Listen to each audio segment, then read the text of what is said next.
Është zhvilluar në Korçë takimi i parë i bordit të partnerëve për zhvillim të Agjencisë për Zhvillim Rajonal 3, një strukturë e re me qendër në Korçë ku do të përfshihen edhe qarqet Elbasan e Berat, me qëllim hartimin e projekteve zhvillimore për të gjithë rajonin dhe përfitimin e projekteve të tjera nga Bashkimi Evropian.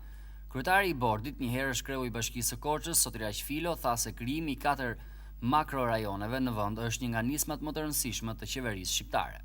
Projekti i organizimit të 4 makrorajoneve është një prej nismave më të rëndësishme, besoj unë, të qeverisë shqiptare, i cili synon që nëpërmjet këtyre agjensive të krijojë mundësinë për hartimin e projekteve të zhvillimit ekonomik, të cilat do të dalin përtej kufive jo vetëm të bashkive, por edhe përtej kufive të qasheve ekzistuese.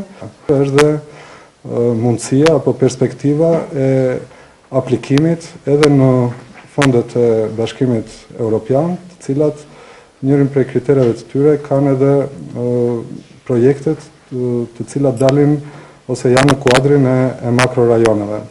Drejtori i Agjencisë së Zhvillimit Rajonal, Litian Broka, ka prezantuar vizionin me të cilin synon të funksionojë agjencia si dhe objektivat që pritet të arrihen.